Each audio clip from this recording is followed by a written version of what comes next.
সুপ্রভাত। কেমন আছো তোমরা সবাই? সুমনার সোনার তরী ব্লগে আজকে নতুন করে শুরু করছি। আজকে একটা তোমাদের নতুন জিনিস দেখাবো, আইসক্রিম তৈরি করা। আর আমার নাতি আসবে কলকাতা থেকে। নাতি বলেছে ঠাম্মি আইসক্রিম খাবো, তাই বানিয়ে রাখছি। তোমাদের সঙ্গে সেটা একটু শেয়ার করছি, চলো দেখবে। এই যে দুধটা কড়ায় ঢেলে দেবো। আমাদের ঘরে নিজেদের গরুর দুধ আমি দুয়ে এনে রেখেছি, কেনা দুধ নয়, আমার বাড়ির দুধ, একবারে ভালো খাঁটি দুধ। একটু একটু হালকা গরম করে নেব আস্তে আস্তে দিয়ে। এই যে 1 কাপ গুঁড়ো দুধ দিয়ে দিলাম।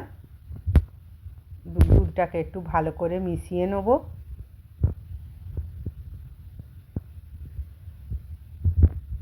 কলকাতা থেকে আসবে বৌমা, স্কুল ছুটি পড়েছে। নাতিটার এখন স্কুলের ছুটি পড়েনি, 10 তারিখ অবধি পড়বে। 10 তারিখে স্কুল ছুটি পড়বে, তারপর আসবে বলেছে বৌমা।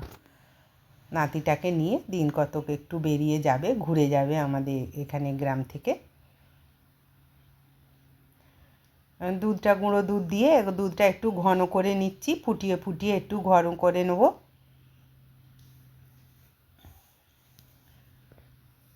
অনেকটাই কমে এসেছে দুধটা,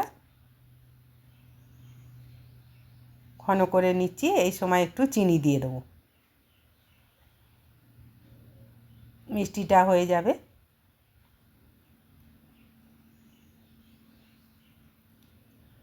আমাদের ঘরের দুধ একটু ঘনই, তবু আর একটু গুঁড়ো দুধ দিয়ে একটু ফুটিয়ে আর একটু ভালো করে ঘন করে নিলাম।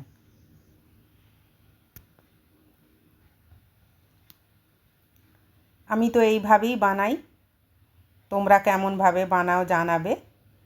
আর একটু দিয়ে দিলাম 2 চামচ কাস্টার্ড পাউডার। একটু কাস্টার্ড পাউডার দিয়ে দিলাম, তাহলে একটু আর একটু বেশ থকথকে থকথকে ঘন হয়ে যাবে।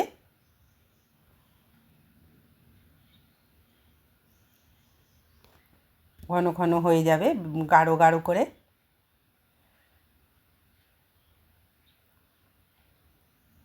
অনেকটাই গাঢ় হয়ে গেছে, এই যে খুন্তিটার মধ্যে লেগে লেগে যাচ্ছে। একটু লালচে বর্ণ হয়ে গেছে, এই যে খুবই ঘন হয়ে গেছে। এর মধ্যে একটুখানি দিয়ে দেবো ভ্যানিলা এসেন্স।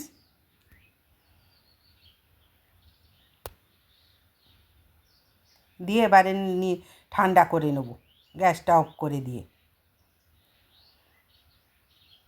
একটু ঠান্ডা করে নিলে আর একটু ঘন হয়ে যাবে।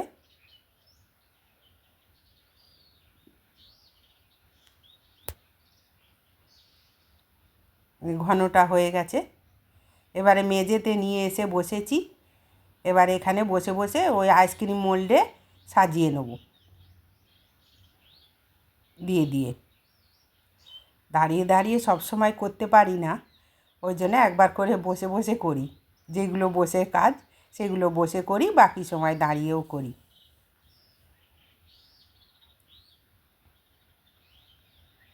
দিয়ে নিলাম, দিয়ে ঢাকা দিয়ে রেখে দিয়েছিলাম 8 ঘন্টা ফ্রিজে। তারপর এই যে খুলছি। তোমাদের যদি ভিডিওটা ভালো লাগে লাইক কমেন্ট শেয়ার করো। এই যে এরকমভাবে তৈরি হয়েছে। একটুক্ষণ বসিয়ে রেখেছি, জলে দিতে হয়নি। ঠিক আছে, চলো